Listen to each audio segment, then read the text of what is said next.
What up, though, people? Welcome back.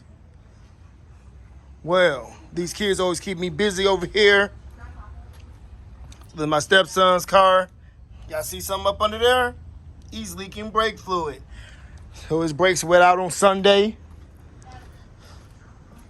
And he ran into a concrete barrier at his job, pretty much a brick wall,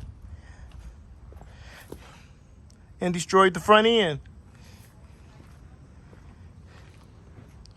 And y'all should know this car. If y'all watch my channel on YouTube, this is the Copart Chrysler 300.